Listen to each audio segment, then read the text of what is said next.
नमस्कार।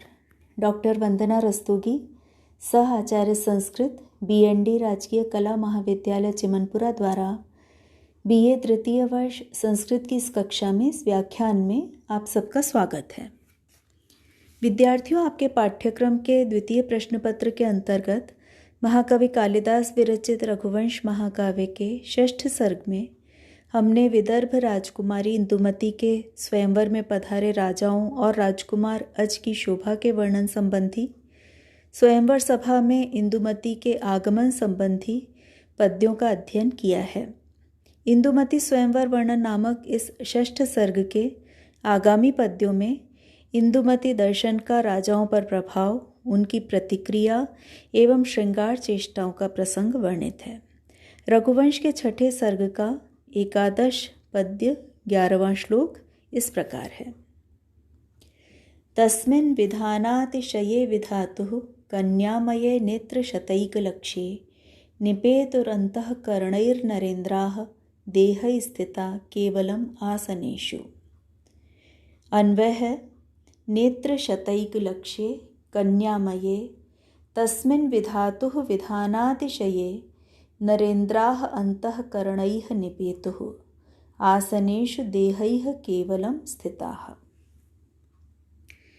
नेत्रैकलक्ष्ये, सैकड़ों नेत्रों का, नेत्रशत सैकड़ों नेत्रों का, एक लक्ष्य एकमात्र लक्ष्य, दृश्य या दर्शनीय वस्तु के रूप में सैकड़ों नेत्रों द्वारा दर्शनीय, एकमात्र दर्शनीय, कन्यामये कन्या स्वरूपी, तस्मिन् उस इंदुमती के प्रति, विधातुः विधानातिशये, विधातुः इस सृष्टि के रचयिता ब्रह्मा की, विधानातिशये अतिशय अत्यंत विशेष, विधान सृष्टि स्वरूपी इंदुमती के प्रति, नरेन्द्राः नृपगण राजा, अंतःकरणैः अपने अंतःकरण द्वारा, चित्त द्वारा, मन द्वारा, निपेतुः आकर्षित हो गए, मुग्ध हो गए,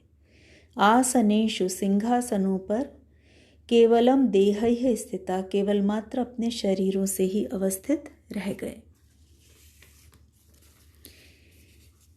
यहाँ बताया गया है कि जैसे ही अपनी सखियों से घिरी हुई सुसज्जित पालकी में विराजमान होकर वधू वेश धारिणी पतिंवरा इंदुमती स्वयंवर सभा में पहुंची, तो उसकी शोभा को देखकर वहां उपस्थित राजाओं की क्या प्रतिक्रिया हुई। स्वयंवर में उपस्थित सभी राजा इंदुमती को विधाता की अनुपम सृष्टि या विशिष्ट रचना के रूप में एकटक निहारते रह गए।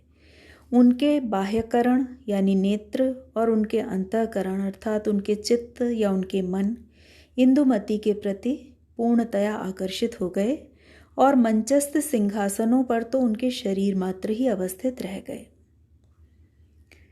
मन, बुद्धि और अहंकार रूप त्रिविध अंतःकरण कहे गए हैं। इस रूप में यहाँ अंतःकरण शब्द का प्रयोग हो रहा है। नेत्र शतैक लक्ष्य, सैकड़ों नेत्रों अर्थात सभी के नेत्रों के लिए इंदुमती ही एकमात्र लक्ष्य, एकमात्र दृश्य, देखने योग्य बन गई। सभी की दृष्टि उसी पर स्थिर हो गई।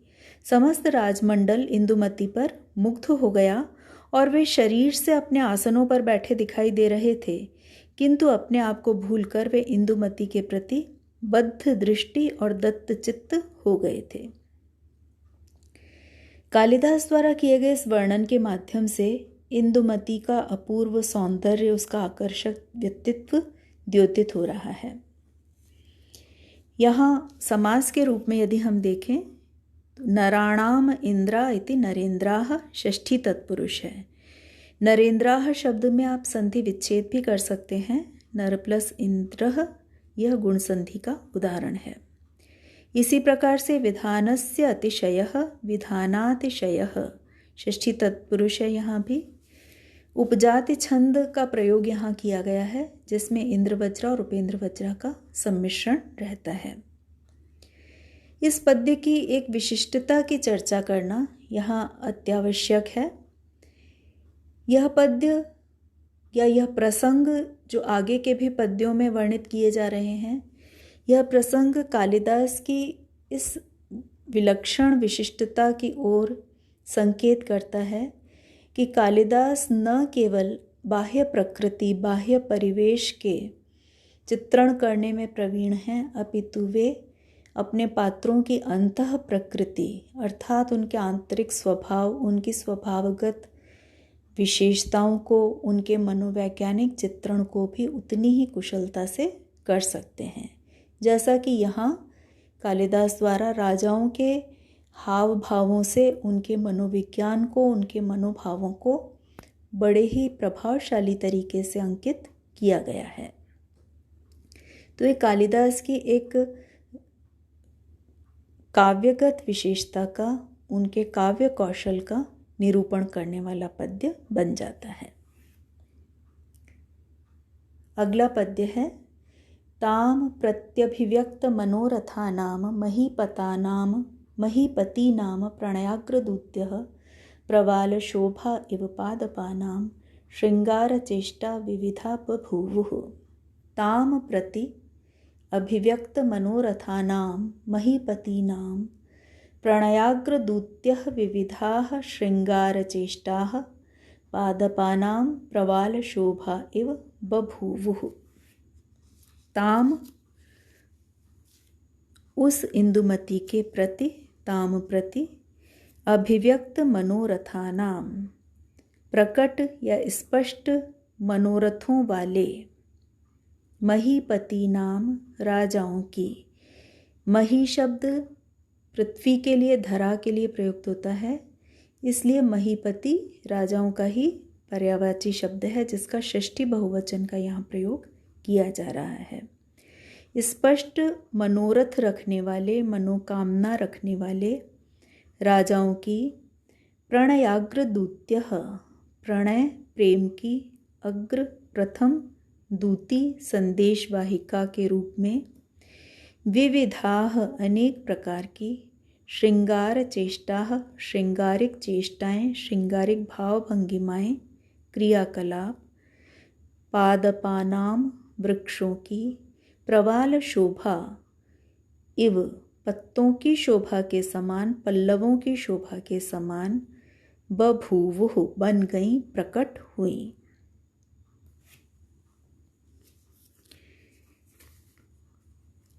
इस वर्णन का आशय यह है कि इंदुमती के प्रति अपना प्रेम अभिव्यक्त करने वाले विवाहोत्सुक राजाओं की प्रणयदूती रूपी विभिन्न चेष्टाएं, उनके प्रेम भाव को प्रकट करने वाली विभिन्न चेष्टाएं, विभिन्न भाव भंगिमाएं, विभिन्न हाव भाव, उनके क्रियाकलाप उसी प्रकार प्रकट होने लगे जिस प्रकार वृक्षों के नवीन पत्ते या किसलय अंकुरित होने लगते हैं। यहाँ प्रणयाग्र दूती, यह श्रृंगार चेष्टा के लिए कहा जा रहा है, रूपक अलंकार का यहाँ प्रयोग है। प्रणयाग्र दूती रूपी श्रृंगार चेष्टाएं। प्रेमीजन स्वयं कहने से पूर्व किसी दूत या संदेशवाहक द्वारा अपना प्रणय संदेश पहुंचाने का प्रयास करते हैं, इसीलिए श्रृंगार चेष्टाओं को प्रणयाग्र दूती के रूप में वर्णित किया जा रहा है।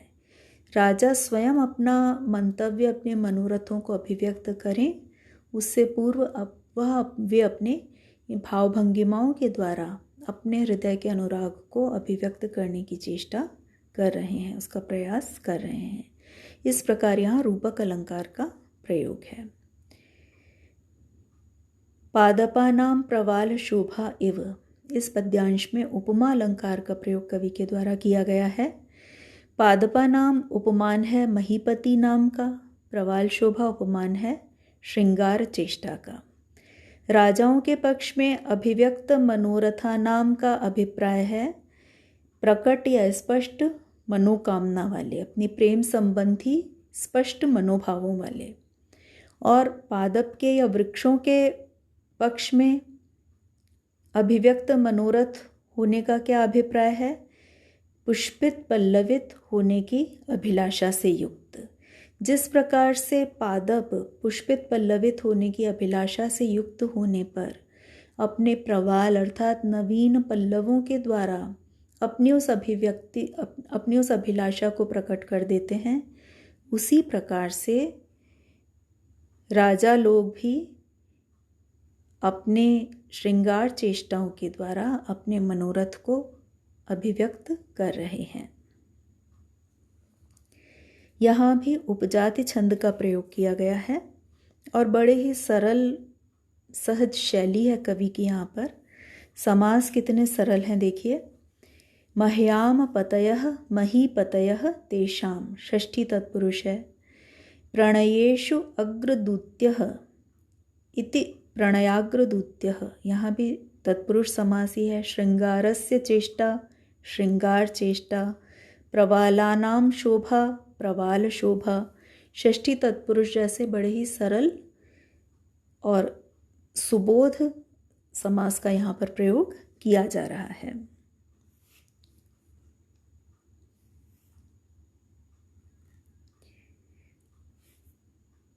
अगला पद्य है।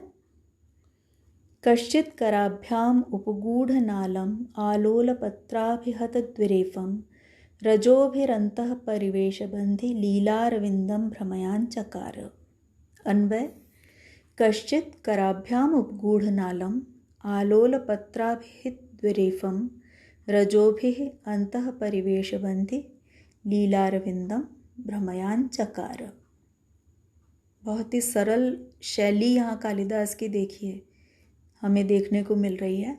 वैदर्भी रीति इसी प्रकार की रीति है, इसी प्रकार की शैली है, जिसमें अन्वयात्मक रूप में ही कवि ने अपने पद्य की रचना कर दी है। कश्चित, कोई राजा। स्वयंवर के लिए समुपस्थित राजाओं में से कोई राजा। कराभ्याम, हाथों से, द्विवचन का प्रयोग है, दोनों हाथों से। उपगूढ़ नालम, ग्रहण किए गए, पकड़े गए। नालम, कमल की दंडिका, कमल की डंडी को मृणाल, कमलनाल कहा जाता है। पकड़ी गई डंडी वाले। आलोल पत्र अभिहत द्विरेफम, आलोल चंचल हिलाए जाते हुए, पत्र पत्तों से, अभिहत हटाए गए, भगाए गए, द्विरेफम भ्रमर वाले। रजोभिः पराग कणों द्वारा अंतः परिवेश बंधी, जिनके भीतर मंडलबद्ध किया गया है, पराग कणों से, जो अपने आंतरिक रूप में मंडल से युक्त हैं, प्रचुर पराग कणों से युक्त हैं। लीलारविंदम, लीला के लिए धारण किए गए, क्रीड़ा के लिए धारण किए गए अरविंद कमल को भ्रमयान चकार, घुमाने लगे, उसको भ्रमण कराने लगे, उसको घुमाने लगे। कश्चित, कोई राजा। लीलारविंदम भ्रमयान चकारः, लीलारविंद को घुमाने लगे। ये श्रृंगारिक चेष्टा राजा के द्वारा की जा रही है। यहाँ इंदुमती को देख करके कवि ये बता रहे हैं कि कोई राजा किस प्रकार का कार्य करने लगा। कोई राजा अपने हाथ में लिए हुए, अपने हाथों में धारण किए गए कमल के फूल को, जो लीलारविंद है, उसे बार बार घुमाने लगा, जिससे उस पर विद्यमान या उसमें मंडराने वाले भ्रमर उड़ गए, भ्रमरों को उड़ा दिया गया हिलाने के द्वारा, और परागकण जो थे वो मंडलबद्ध हो गए। इस प्रकार की क्रियाकलाप का निरूपण यहाँ पर किया जा रहा है। इस भंगिमा का क्या अभिप्राय है, राजा की दृष्टि से क्या अभिप्राय है, और इंदुमती उस अभिप्राय को ग्रहण न करके क्या अभिप्राय ग्रहण कर रही है, उसको राजा की इस क्रिया से क्या अनुभव हो रहा है, क्या प्रतीति हो रही है, इसका विश्लेषण कालिदास के जो सुप्रसिद्ध टीकाकार हैं मल्लिनाथ, उनके द्वारा अपनी संजीवनी टीका में किया गया है। आइए उसे देखते हैं। मल्लिनाथ संजीवनी टीका में कह रहे हैं, करस्य लीलारविन्दवत्याहं भ्रमयितव्य इति नृपाभिप्रायः। हस्तघूर्णको अयम अपलक्षणक इत्तिन्दुमत्यभिप्रायः। नृपाभिप्रायः राजा का अभिप्राय है। राजा का क्या अभिप्राय है कि मैं हाथ में स्थित इस लीला कमल के समान, लीला अरविंदवत लीला कमल के समान, त्वया भ्रमयितव्यम, तुम्हारे द्वारा घुमाया जाने योग्य होऊंगा, तुम्हारे वश में रहूंगा, जैसा तुम चाहोगी वैसा ही मैं व्यवहार करूंगा। ये राजा का अभिप्राय है। लेकिन इंदुमती क्या अभिप्राय समझ रही है? हस्त घूर्णको अयम अपलक्षणक, हस्त हाथ को घूर्णक घुमाने वाला यह राजा तो अपलक्षणक उचित लक्षण वाला नहीं लग रहा है। राजा द्वारा इस प्रकार हाथ को घुमाए जाने से इंदुमती को यह अनुभव हो रहा है कि यह राजा चंचल लक्षणों वाला है, इसके स्वभाव में स्थिरता उदात्तता नहीं दिखाई दे रही है, इसलिए इसके लक्षण उचित नहीं है, यह अपलक्षण से युक्त है, ऐसा इंदुमती को प्रतीत होता है।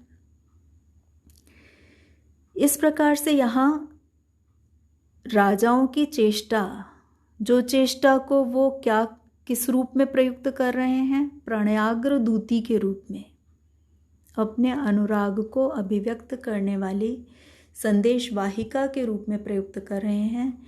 लेकिन वह संदेश इंदुमती तक नहीं पहुंच पा रहा, क्योंकि यहाँ जो श्रृंगारिक भाव है, अनुराग भाव है, वह राजा में तो इंदुमती के प्रति विद्यमान है, लेकिन इंदुमती उस राजा के प्रति आकर्षण का अनुभव नहीं कर रही है। उपजाति छंद का प्रयोग है यहाँ। आगामी कुछ पद्यों में 19वें पद्य तक इसी प्रकार से राजाओं की श्रृंगार चेष्टाओं का वर्णन कालिदास द्वारा किया गया है, और ये एक अत्यंत कुशलतापूर्वक उन्होंने राजाओं के मनोवैज्ञानिक निरूपण को करने का प्रयास यहाँ किया है, जिनके विषय में हम आगामी व्याख्यान में जानेंगे। धन्यवाद।